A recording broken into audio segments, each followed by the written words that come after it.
जय राधा माधव कुंज बिहारी, जय राधा माधव कुंज बिहारी, जय गोपीचन वल्लभा गिरिवरधारी, जय गोपीचन वल्लभा गिरिवरधारी, यशोदानंदन व्रज जन रंजन, यशोदानंदन व्रज जन रंजन, यमुना तीरा वनचारी, यमुना तीरा वनचारी, जय राधा माधव कुंज बिहारी। हरे कृष्ण कृष्ण कृष्ण हरे हरे, हरे राम राम राम राम हरे हरे, हरे कृष्ण कृष्ण कृष्ण हरे हरे, हरे राम राम राम राम हरे हरे, हरे कृष्ण कृष्ण कृष्ण हरे हरे, हरे राम राम राम राम हरे हरे, हरे कृष्ण कृष्ण कृष्ण हरे हरे, हरे राम राम राम राम हरे हरे,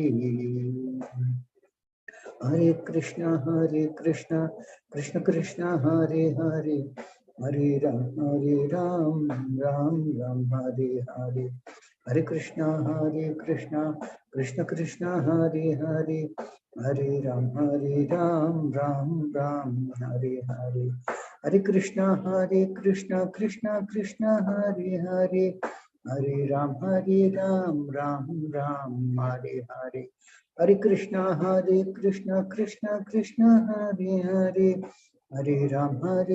हरे राम राम राम हरे हरे, हरे कृष्ण कृष्ण कृष्ण हरे हरे, हरे राम राम राम हरे हरे, हरे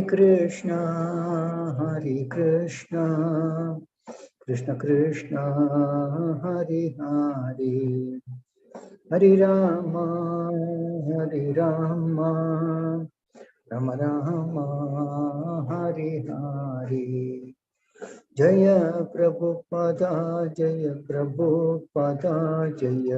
प्रभुपादा शील प्रभुपादा, जय प्रभुपादा जय प्रभुपादा शील प्रभुपादा,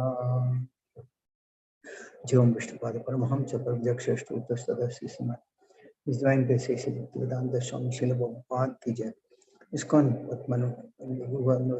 शील प्रभुपाद की जय, जीवम विष्णुपाद परमहंस प्रत्यक्ष स्तोत्र सदस्य सीमा, भक्ति सिद्धांत सरस्वती गोस्वामी महाराज प्रभुपाद की जय, जीवम विष्णुपाद श्री कुल किशोरदास बाबू महाराज की जय, जीवम विष्णुपाद सच्चिदानंद श्री भक्तिविनोद ठाकुर की जय, जीवम विष्णुपाद वैष्णव सार्वभौम श्री जगन्नाथ दास बाबू महाराज की जय, जय श्री रूप सनातन भट्ट रघुनाथ श्री जीव गोपाल भट्टदास रघुनाथ षट गोस्वामी प्रभु की जय, नमश्चर्य श्री हरिदास ठाकुर की जय, प्रेम से कोई श्री कृष्ण चैतन्य प्रभु नित्यानंद श्वेत दादर शिवसादि गौर भक्तवृंद की जय, श्री श्री राधा कृष्ण गोप गोपिन श्याम कुंड राधा कुंड गिरि गोवर्धन की जय, श्री श्री गौरांगी बेंगलोरीश्वर भगवान की जय, श्री मायपुर धाम की जय, श्री वृंदावन धाम की जय, गंगमयी की जय, यमुनामयी की जय, भक्ति देवी की जय, तुलसी देवी की जय, अनंत कोटि वैष्णव वृंद की जय, श्री हरिनाम संकीर्तन की जय, ग्रंथराज श्रीमद् भागवतम की जय, ISKCON but mana Guru Andikide, Samavide Bhakti Andikide, Gaura Premanande, Hari Hari Bol. All glories to the assembled. This all glories to the assembled.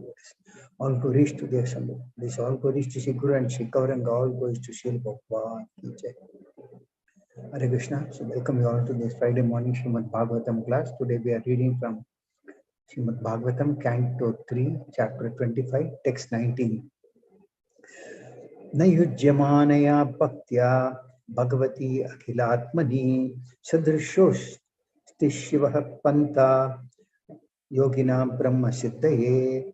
Nayujyamanaya bhaktya bhagavati akhilatmani sadrishosti shivah panta yoginam brahma siddhaye.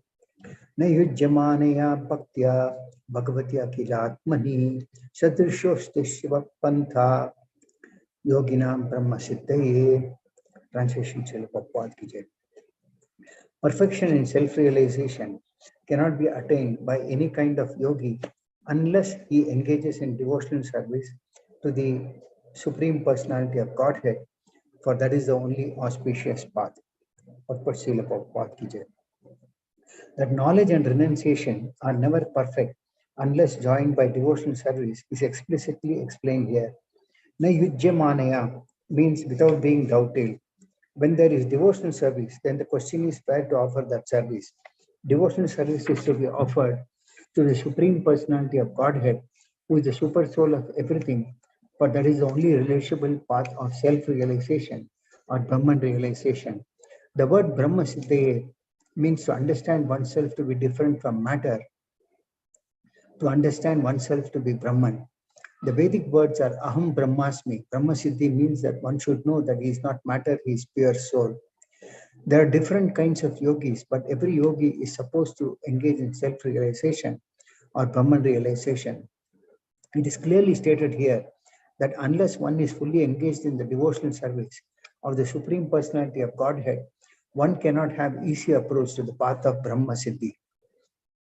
In the beginning of the second chapter of Srimad Bhagavatam, it is stated that when one engages himself in the devotional service of Vasudeva, the supreme knowledge and renunciation of the material world automatically becomes manifest. Thus, a devotee does not have to try separately for renunciation or knowledge.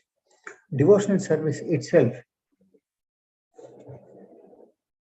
is so powerful that by one's service attitude, everything is revealed. It is stated here, Shiva Pantaha. This is the only auspicious path for self-realization. The path of devotional service is the most confidential means for attaining Brahman realization. That perfection in Brahman realization is attained through the auspicious path of devotional service. Indicates that the so-called Brahman realization or realization of the Brahma Jyoti effulgence is not Brahma Siddhi. Beyond that Brahma Jyoti, there is the Supreme Personality of Godhead. In the Upanishads, the devotee prays to the Lord to kindly put aside the effulgence Brahma Jyoti so that the devotee may see within the Brahma Jyoti the actual eternal form of the Lord. Unless one attains realization of the transcendental form of the Lord, there is no question of bhakti. Bhakti necessitates the existence of the recipient of devotional service and the devotee who renders devotional service. Brahma Siddhi through devotional service is realization of the Supreme Personality of Godhead. The understanding of the effulgent rays of the body of the Supreme Godhead is not the perfect stage of Brahma Siddhi or Brahman realization, nor is the realization of the Paramatma feature of the Supreme Person perfect. For Bhagavan, the Supreme Personality of Godhead is Akhilatma. He is the Super Soul. One who realizes the Supreme Personality realizes the other features, namely the Paramatma feature and the Brahman feature, and the total realization is Brahma Siddhi. Om Ajnanatimidandasya Jnananjana Shalakaya Chakshurmilitam Yena Tasmai Shri Gurave Namaha. Shri Chaitanya Manubhishtam Sthapitam Yena Bhutale Swayam Rupakada Mahyam Dadati Swapadantikam Vandeham Shri Guru Shri Vidapatakam Shri Gurum Vaishnavamscha Shri Rupam Sankarjatam Saghana Raghunathanvitam Tam Sajivam Satvaitam Savadutam Parijana Sahitam Krishna Chaitanya Devam, Shri Radha Krishna Padancha Ganalalita, Shri Vishakandhitamscha, He Krishna Karuna Sindhu Dinabandhu Jagatpate, Gopesha Gopika Kanta Radha Kanta Namostate, Taptakanchana Gaurangi Radhe Vrindavaneshwari, Ushabha Nishite Devi Pranamami Haripriye, Vancha Kalpatarubhyascha Kapasnubhye Evacha, पतितानां पावनेभ्यो वैष्णवेभ्यो नमो नमः। जय श्री कृष्ण चैतन्य प्रभु नित्यानंद, श्री अद्वैत गदाधर श्रीवासादि गौर भक्तवृंद। हरे कृष्णा कृष्णा कृष्णा हरे हरे, हरे राम राम राम हरे हरे। मोहन करोति वाचालं पंकं लंघयते देहिकं श्री गुरुदेव परमानंद श्री चैतन्य ईश्वर।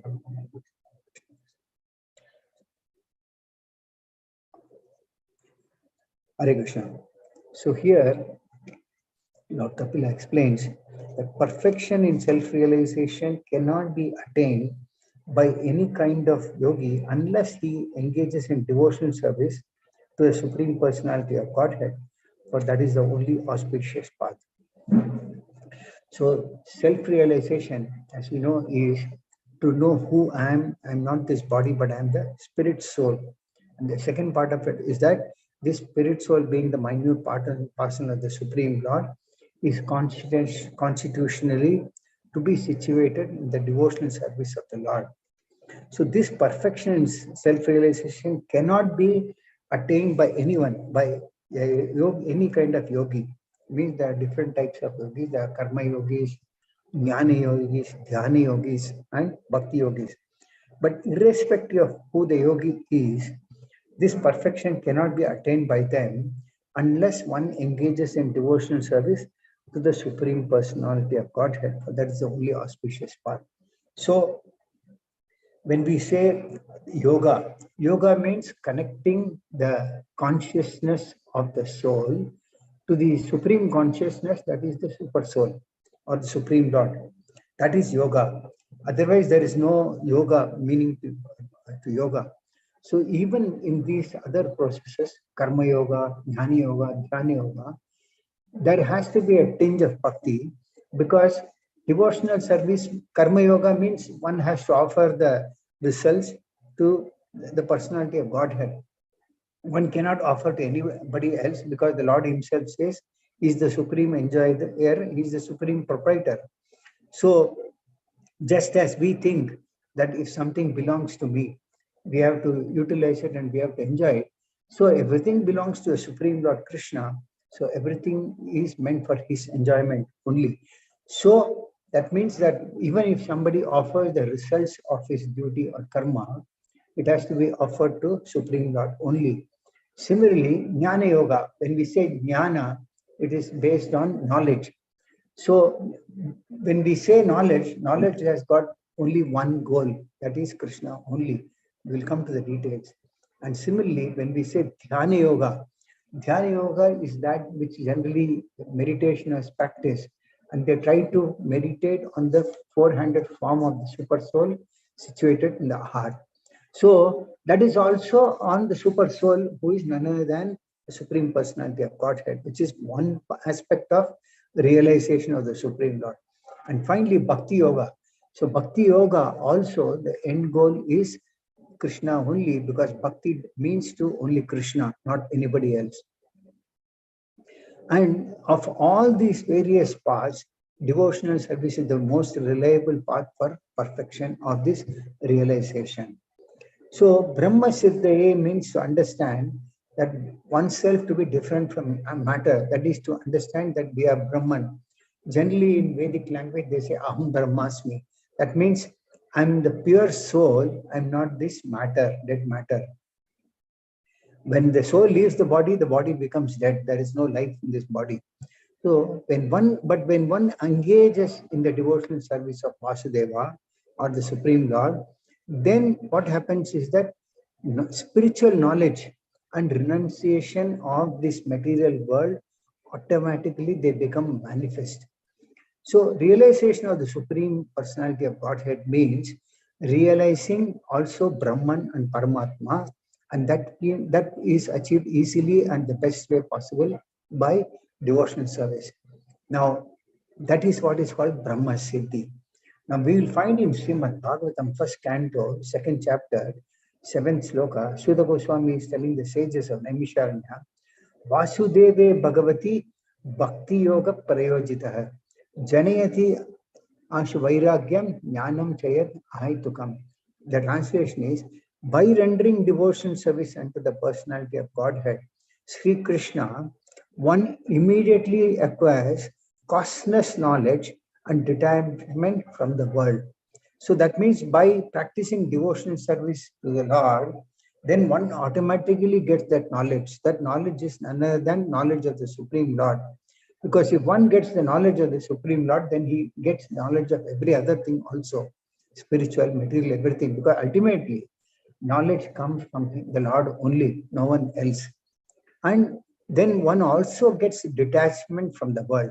That means one does not have any attachment to anything in this material world.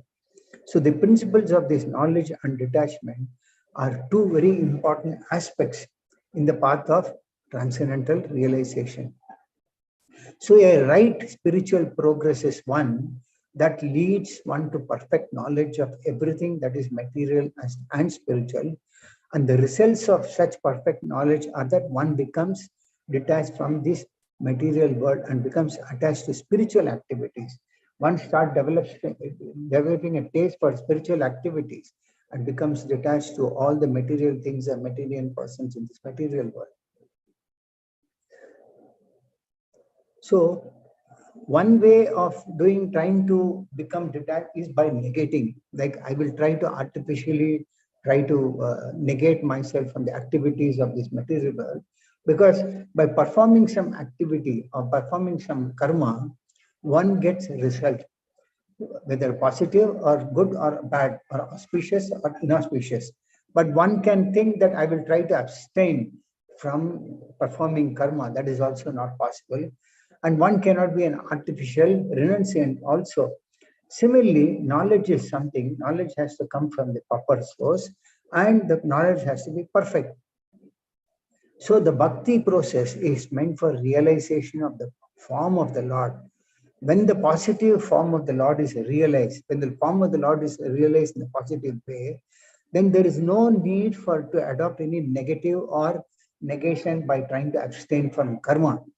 And so, by trying to realize the Supreme Personality of Godhead in Bhagavan feature, there are three features of the absolute truth, which will come to a little more in detail. That is Brahman, Paramatma, and Bhagavan. So, when one realizes Bhagavan or the form of the Lord, Brahman is also included in that, and Paramatma is also included in that. And the best process for realization of that Bhagavan feature is Bhakti Yoga or devotional service. There is a similar quote in Srimad Bhagavatam, 4th canto, 29th chapter, 37th sloka, when Narad Muni instructs Pachina Parisa.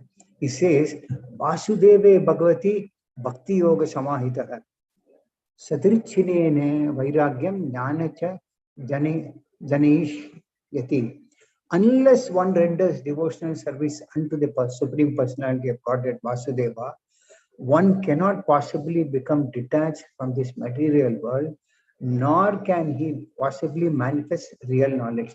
That means here also Narad Muni is confirming that unless one performs devotional service to the Supreme Personality of Godhead, one cannot become detached from this material world, nor can one possibly manifest real knowledge. Now, if you see, we all have some attachment to something or the other material. It is there in our conditioning for many, many births.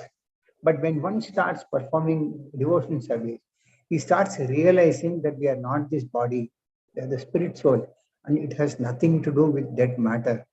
And matter has nothing unless and until it has got to connect with the spirit. And the other thing is that the real knowledge is that knowledge which one leads to Krishna.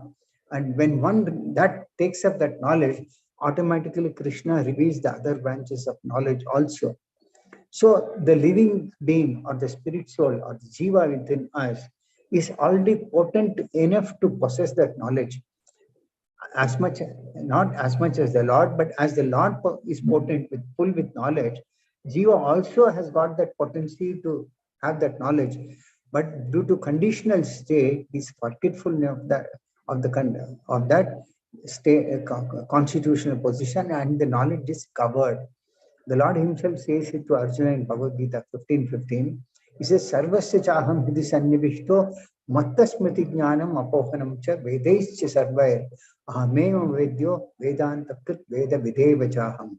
He says, I am seated in everyone's heart, and from me comes remembrance, knowledge, and forgetfulness. So the Lord is situated in everyone's heart as the Paramatma feature, and from the Lord comes to us the remembrance, knowledge, and forgetfulness. And the Lord further says, by all the Vedas, I am to be known. Indeed, I am the compiler of the Vedanta, and I am the knower of the Vedas. That means the knowledge or remembrance and forgetfulness, they all from this Paramatma feature in the Lord. And actually, the Vedic knowledge is impregnated within Brahma, and Brahma distributes it further, where Srimad Bhagavatam, where Vyasadeva states, Tene Brahma Hidaya Adi Kabe, the Supreme Lord imparted the Vedic knowledge into the heart of Brahma. That means the other branches of knowledge are from sound vibration from one person to the other. One person might speak through his mouth and the other person might hear. But the Vedic knowledge is actually transferred from heart to heart.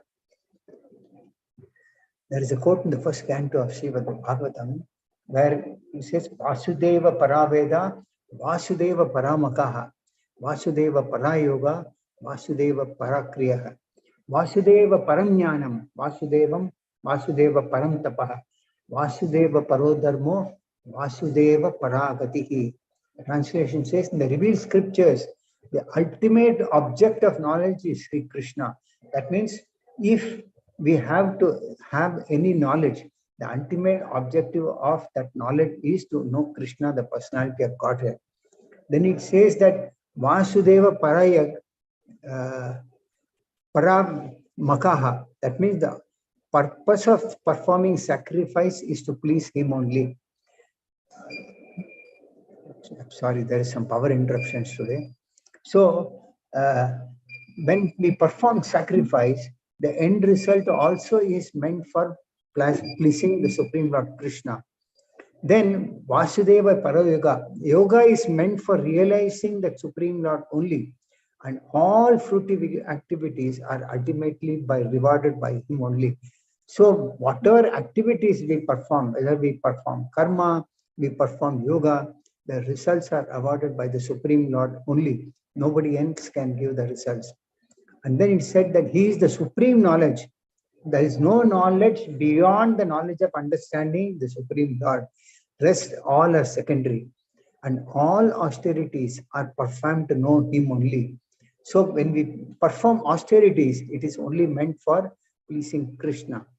Also, religion is rendering service unto him, and he is the supreme goal of life.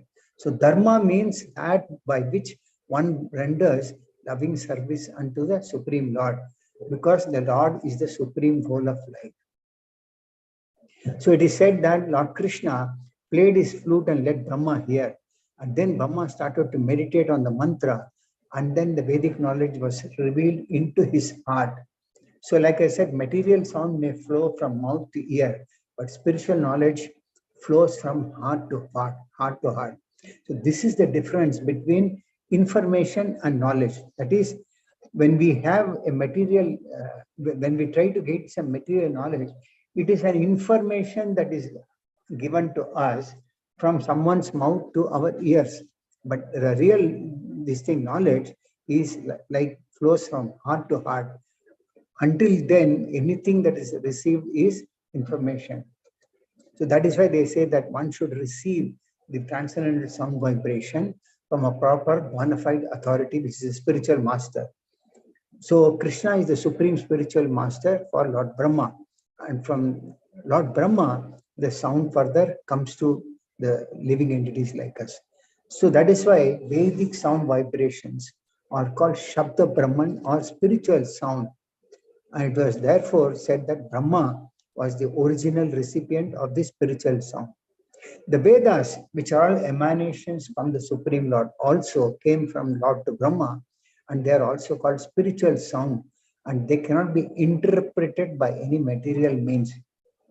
The Vedas are said to be breathing of the Lord, and this was inhaled by Brahma, the original student of the Lord. In the 5th canto of Srimad Bhagavatam, the Lord himself states, the Vedas are my eternal transcendental sound incarnation. Therefore, the Vedas are Sabda Brahma, and because the Brahmanas assimilate the conclusions of the Vedas, the Brahmanas are considered to be Vedas personified. Now, this knowledge cannot be understood by any other means other than by performing sincere, pure devotional service to the Supreme Personality of Godhead. There is a sloka in Srimad Bhagavatam, 3rd canto, where it says, Vasudeve Bhagavati Bhakti Yoga Prayojita Janayati Asu Vairagyam Jnanam Yad Brahma Darshanam. Engagement in Krishna consciousness and application of devotional service unto Krishna makes it possible to advance in knowledge and detachment as well as in self-realization. That means there are two things. One is Jnanam and the other one is Vijnanam. Jnanam is knowledge, whereas Vijnanam is applied knowledge. Many times we may see that we may be having some knowledge, but realization of this knowledge comes by practically applying this knowledge. That is called realization or Vijnanam. So the point is that when one performs devotional service unto Krishna, the Lord makes it possible for one to progress in this spiritual knowledge and also to develop some detachment in the process of self-realization. Because unless and until one does not become detached, it is very difficult to leave this material world. Even if you have a tinge of attachment, it is said that even if one wants to have perform devotional service with the aim of getting liberation. I mean, liberation is already given to one who performs or who chants the Mahamantra. But if one performs devotional service with the aim of getting liberation, that is also not pure devotional service, because that also has got tinge of selfishness in us. That means I want to somehow or other get out of this material world, which the Lord might give, but that is not the end result. The end result should be to attain love of Godhead, which is what is the constitutional position of the jivas. So engagement in Krishna consciousness and application of this devotional service practically will help one to develop both knowledge as well as detachment. Generally, the common tendency is that people think that these bhakti and all these religion or these things should be taken at the end of life, which is not true. Or some might think it is not for me, it is for the so-called brahmanas or panditas and all. It is meant to be performed by each and every jiva, because that is their constitutional position. The gradations of devotional service might differ, but then it is meant to be performed by each and every jiva. So the Lord gave this perfect knowledge. So even in the case of Brahma, we take that Brahma was bewildered about the creation. But when the Lord gave knowledge to Brahma, then Lord Brahma meditated on that mantra that was given by the Lord. Then he performed tapasya, he performed austerities, then which gave him the determination to do what he had to do. That means Brahma meditated on the mantra that was given by the Lord. Then he got the knowledge through the performance of austerity. And when he contemplated on that knowledge, he started creation. It is said that Brahma was the only person. There was no artist, there was no designer, there was no authority like who was to approve the creation and all. But Brahma did the perfect creation. So from the scriptures, we see that there are great artists like Vishwakarma, whose architectures, it is said, that are millions and millions times better than what is designed by any artist today, which is true. If you go to any of the temples, those days there was no specific artist or designers. But the temples have so very nice architecture that they were all doing. There was no science, special scientists behind all those things. So all these things are knowledge have come from the Lord through Brahma. So it is said that one who is thus initiated in the disciplic succession can have the same result or power of creation. The way that Brahma created, I mean, we can't create this cosmic manifestation, but we all also have that limited power which we can attain if we are initiated in the disciplic succession, authorized disciplic succession. And Brahma, actually, whatever came from the Lord, he accepted that knowledge as it is. He did not have any blind speculation, nor did he argue with the Lord, nor did he put forward any theory on his own, but he submitted himself to the Lord. That is the process of getting knowledge. When one surrenders, then automatically one can get that knowledge. And then it is said that with that knowledge one should try to cultivate pure devotion service by using one's intelligence. Intelligence is also given by the Lord. Now this Vedic knowledge is called Shruti because it must be received by being heard from authorities. And that knowledge is real knowledge which helps us to revive our lost relationship, and that process is devotion service to the Lord. It is also said that the process of bhakti is also knowledge or vidya, because within bhakti is also vidya at the same time vairagya. That means within bhakti already present is knowledge, and also present is renunciation.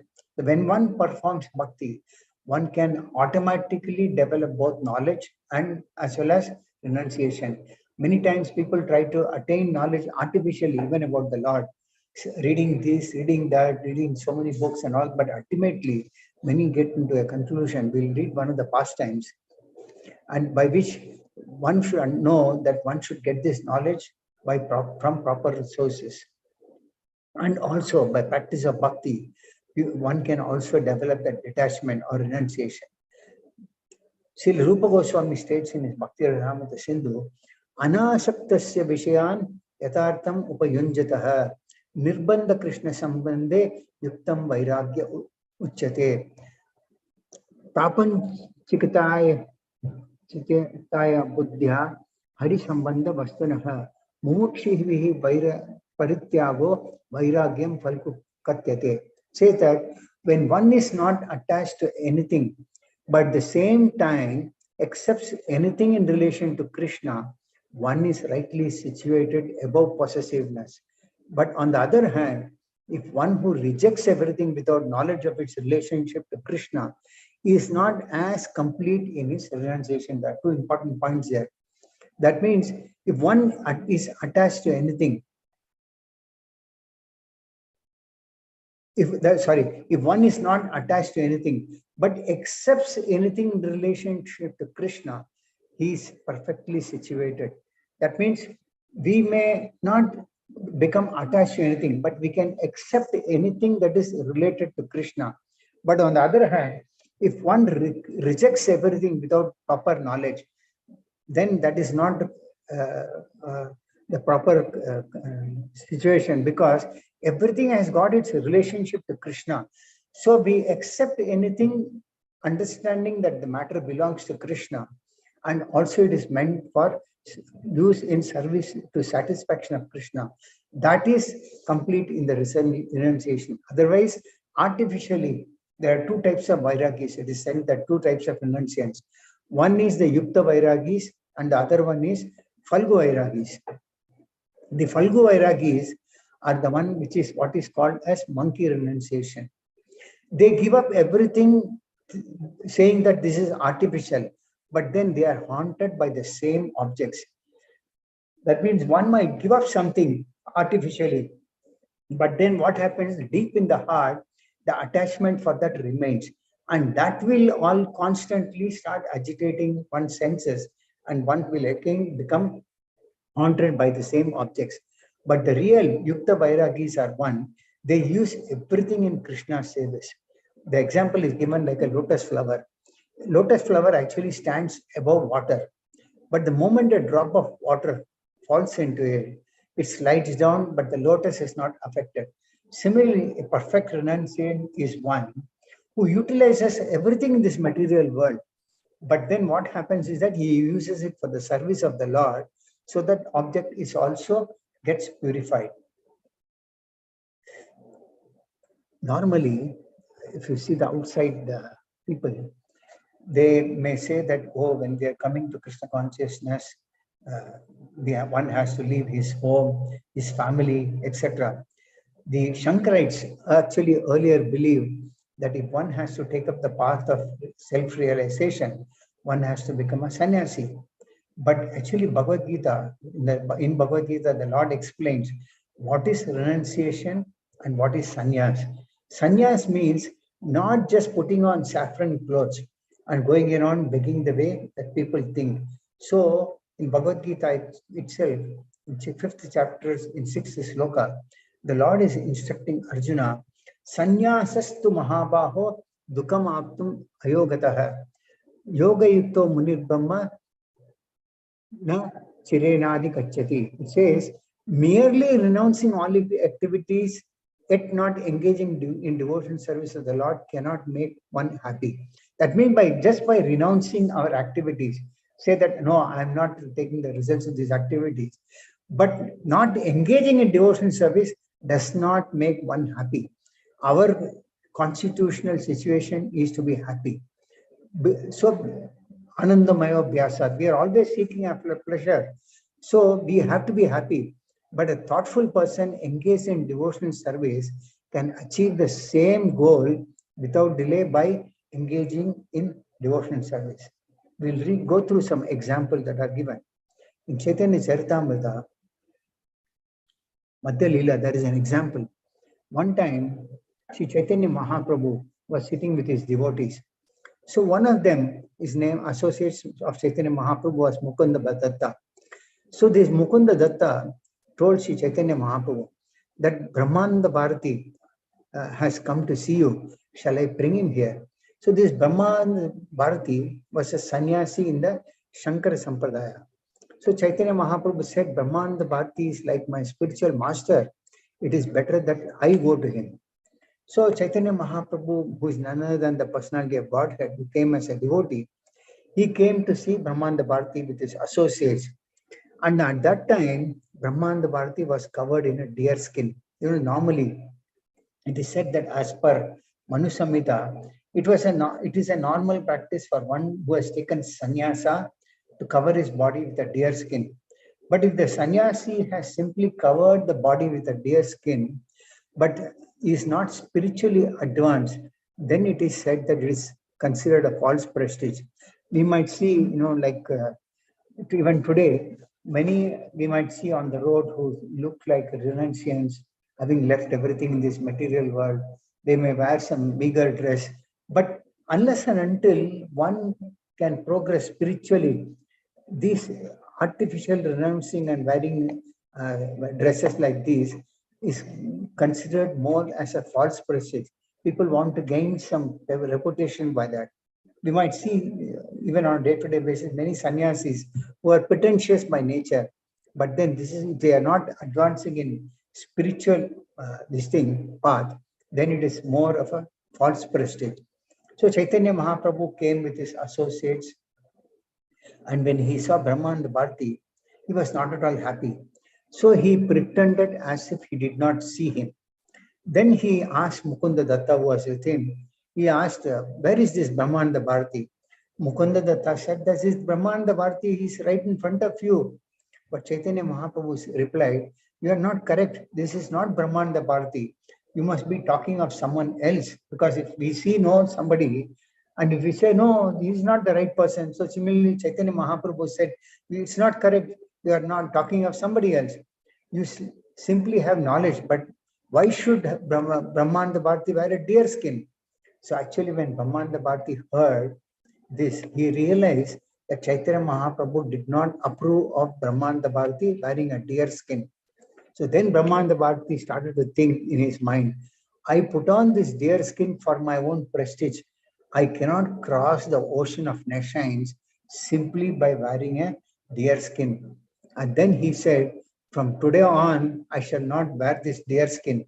And as soon as Brahmananda Bharati decided on this, Chaitanya Mahaprabhu immediately sent robes of a sannyasi to Brahmananda Bharati. So as soon as Brahmananda Bharati covered himself with the robes of a sannyasi, Chaitanya Mahaprabhu came in front of him and offered his respects at his lotus feet. That means Brahmananda Bharati was a very senior person, but Chaitanya Mahaprabhu did not approve of him of wearing a deer skin because he was under a false prestige platform. But as soon as he heard from Chaitanya Mahaprabhu that wearing a deer skin was not just enough, Mahaprabhu immediately arranged for robes of a sannyasi. And when Brahmananda Bharati covered with the robes of a sannyasi, Mahaprabhu became very, very happy, and he offered his respects to Lord's to at his lotus Brahmananda Bharati's lotus feet.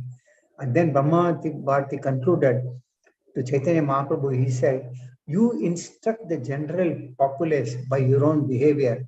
I will not do anything against your wishes. I am afraid of this. So this above incident is what is called Markat Vairagya or monkey renunciation. So monkey renunciation means that trying to artificially renounce to gain prestige, whereas the real renunciation is Yukta Vairagya, utilizing anything that is right to be required in the service of the Lord. So similarly, it is said that one need not be a renunciant, but devotees are called akinchanas because irrespective of whatever ashram they are situated or whatever varnas they are situated, devotees don't have or they don't possess, or rather they don't become attached to any material assets which are comprised of the three modes of material nature.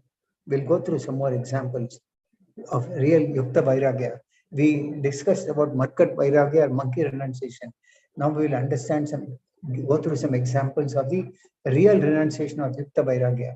The examples are the Goswamis. The Goswamis were all from a very aristocratic background, very opulent background, particularly Rupa Goswami, Sanatana Goswami, Raghunath Das Goswami. They were all from very opulent background. So Rupa Goswami, both Rupa Goswami and Sanatana Goswami, it is said that they were originally coming from the Saraswat Brahmana community, and they were all from Karnataka. But somehow their parents moved to the east part of East Bengal, and then seeing their popularity of these ghosts, the Nawab thought that it would be best for him if he could utilize their services. So initially, both Rupa Goswami and Sanatan Goswami, they were reluctant to work for him. But then somehow or other, this Nawab, he threatened to and forcibly made them to work under him.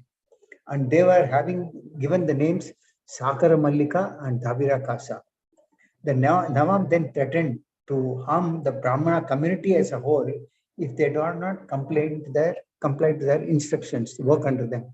So the Nawab wanted to engage them in their services, but they were not wanting to.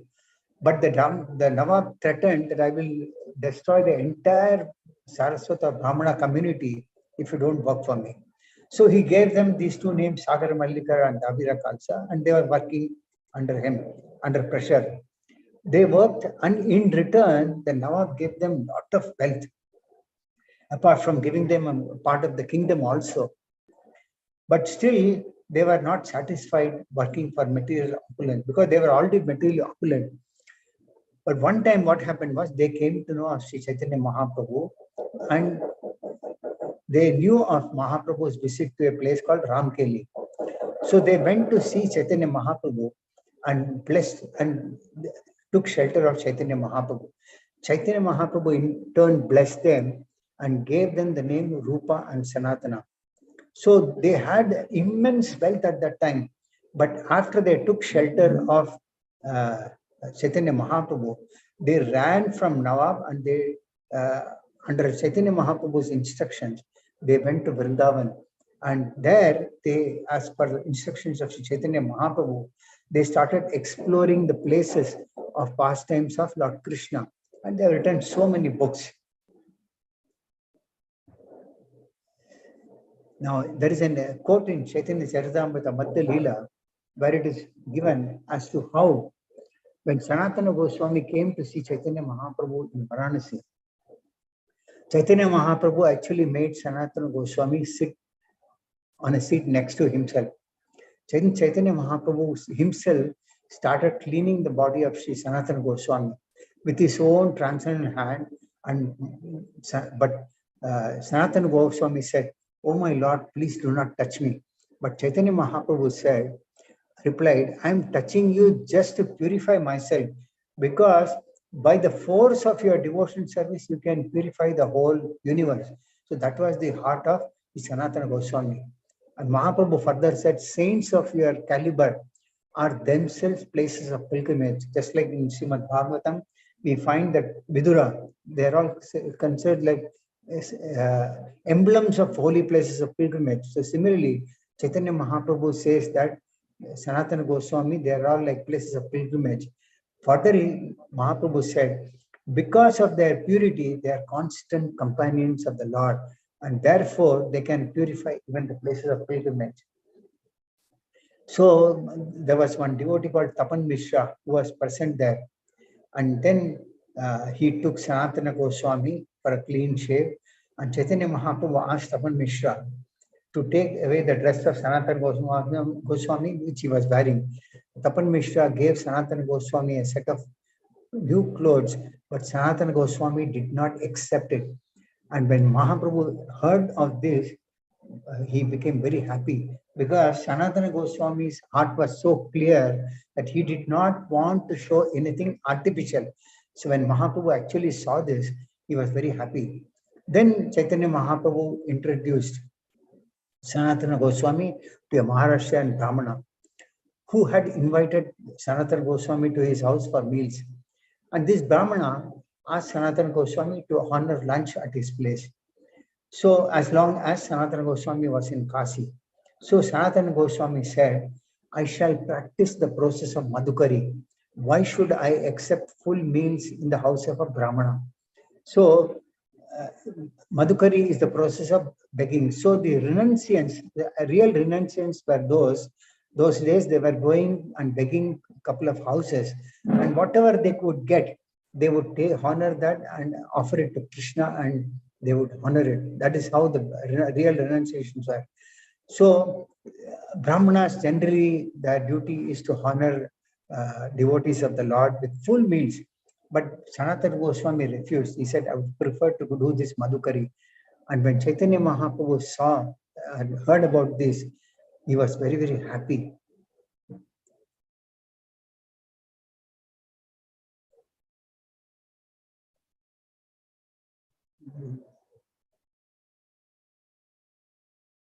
See some more examples. It is said that Srila Rupa Goswami and Sanatana Goswami were so fixed in devotional service that they had no fixed residence. They never stayed in one place. That's how normally the sannyasis do. They don't stay in one place. And this Rupa and Sanatana would reside underneath a tree for one night, and another night they would go to another tree, because they are not supposed to be become attached to one place. And then they would bake a little food from the house of Brahmanas and would take some dry bread and fried chickpeas. Also, they would carry with them some water pots and worn torn quilts. That means worn dresses that are there, they would wear and just keep some water pot with them. So this is how they were really renowned. There was nothing artificial about them. And what their activities were, they would always chant the names of Krishna and discuss his pastimes and dance in jubilation. So it is said that all the 24 hours they were engaged in rendering service to the Lord. And they would normally sleep for 1.5 hours every day. And someday, if they were busy chanting, they would not sleep even for that duration. So that is how they were always engaged in pure devotional service. Sometimes they would engage in writing transcendental literatures, and sometimes in discussing the pastimes of Sri Chaitanya Mahaprabhu. This is how they were all very much engaged in devotional service to the Lord. We'll look at one more example. Srila Kaurkishwadas Babaji Maharaj. He also maintained his body only for the service of Gauranga Mahaprabhu and Krishna, not otherwise. It is said that he had no place to stay. In fact, for some time, for a long time, he did not have any kutir also. He was living under a tree and he would also live in Madhukari. Sometimes he would eat some fruits, and sometimes he would eat, if fruit is not available, he would eat some sand from Yamuna because he was completely renounced. And by taking some sand, he would sustain himself. How he would engage himself? He would always chant the names of Krishna loudly and wander in the mood of Rajavasis. Following in the mood of Raghunath Das Goswami and saying, "Where is Radhe, Radhe, where is Radhe?" he would offer obeisances to the residents of Praja, considering them as embodiments of Krishna, and even offer obeisances to trees and flowers. So Gaurkishore Das Babaji was so distinct that he would offer obeisances to everyone, and even not even to trees and flowers. It is said Sri Jagannath Das Babaji Maharaj once ordered Gaurkishore Maharaj to go to Navadvip, and there he would chant. So he went there, and always he would chant Gaura Gaura and live a very simple life. And there he would live under a tarpaulin. And in the midst of cold winds, those days, a lot of cold wind would be there, but still he would not feel harm. But rather, he was always fixed in his determination of chanting the names of Gaura. So like I mentioned earlier, when one practices devotional service, one does not become attached to material body. He develops a bit. Automatically, detachment comes. So he was not affected by the weather or anything. But what he did, he always carried two books that were written by Sri Narottam Das Thakura. That was Prarthana and Prema Bhakti Chandrika. And on Ekadasi, he didn't eat or drink even a drop of water. And recognize him to be a great Mahabhavata. Many tried to serve him. Whenever we see any pure devotee, we all want to serve and get some blessings. But Gaurkishore Das Babaji Maharaj was such that he never accepted service from anybody because he thought himself to be a menial servant, not a great Mahabhavata. And many would come to him for material blessings. It is said that many times when renounced sannyasis come, people go to take blessings. But many would come to Gaurkishore Das Babaji Maharaj also, but he would avoid them as much as possible, and he would stay in a lavatory and chant the names of Krishna there also, because he felt materialistic people would not come to such places. So normally anyone would not like to go to a place like toilet, but Gaurkishore Das Babaji Maharaj was so renounced that he wanted to remain in a toilet to avoid materialistic people. And many times they could not digest the truth that he would speak. Materialists normally cannot digest what a spiritualist person speaks. And still he would always be busy in hearing Bhagavad Gita from Srila Bhaktivinoda Thakur. It is said that, there is a quote that it is easier to tolerate the bad smell from the toilet than to tolerate the insincere materialistic devotees. This is how Gaurkishore Babaji Maharaj used to think, that it is better to tolerate the bad smell from the toilet, but not to tolerate the insincere materialistic devotees. And surely a smell of a toilet will keep them away. So this is how Gaurkishore Das Babaji was very highly self-realized, that he could even turn any place into a Vaikuntha. And he was so renowned that many came to build a bhajan kutir for him. He said that I don't need it. He believed that getting anything from materialistic people was much more worse than the smell of stool in the urine or in the latrine. And he was so renowned that if someone during his association accepted lavish prasadam, he would reject that person for 3 days. That means if in Gaurkishore Das Babaji Maharaj's association, if somebody accepted a lavish prasadam, he would reject that person for 3 days and he would tell him that don't come to me. And he was very particular that people don't eat very lavishly. And many would try to imitate him, and he would cut their hypocrisy and pretenders. And for his clothing, it's mentioned how he would clothe himself. He would go to the bank of Ganges and pick up a cloth that was discarded by those who covered dead bodies. That means in the Ganges, there were many people used to throw clothes which were discarded by those who cover dead bodies. He would collect them and then use that for his clothing. And then he would collect dry grains by begging and cook in pots that were thrown by others. That means there were pots that were thrown by others. He would collect some grains by begging and cook in those pots. Sometimes he would soak the grains in Ganges, mix with some chili and eat. And sometimes he would eat mud with Ganges. And he would never accept service from anybody. And immediately he would identify who is a pretentious person.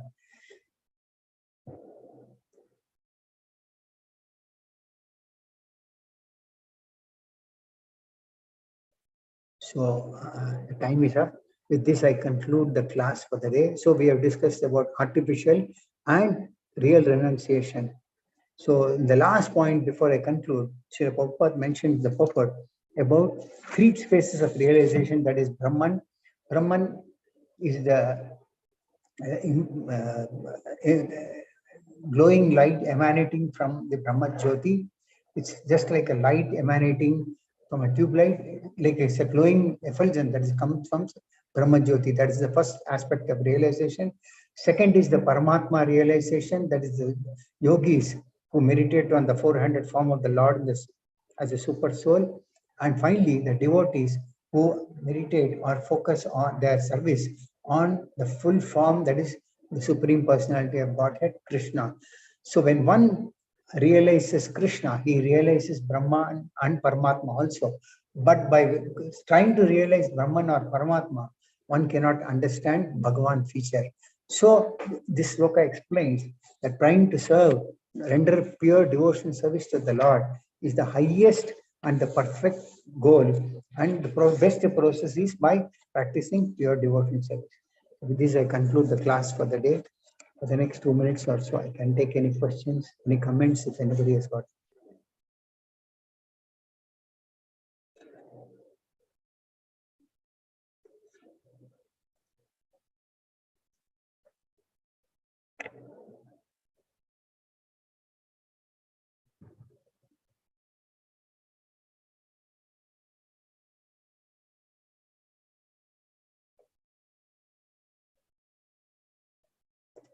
Hare Krishna.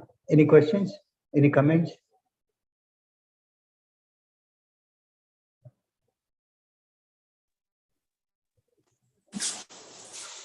Hare Krishna, dear devotees, any questions or comments?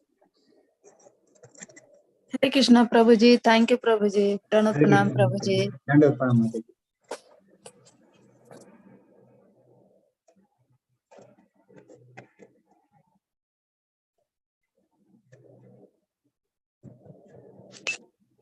Thank you, Prabhuji. Dandat Pranam. Hare Krishna, Prabhuji. Dandat Pranam. I think there are no questions or comments, so can I leave, Prabhu? Thank you, Prabhuji. Thank you, Prabhuji. That was wonderful. Thank you all very much. Grantha Srimad Bhagavatam ki jai. Srila Prabhupada.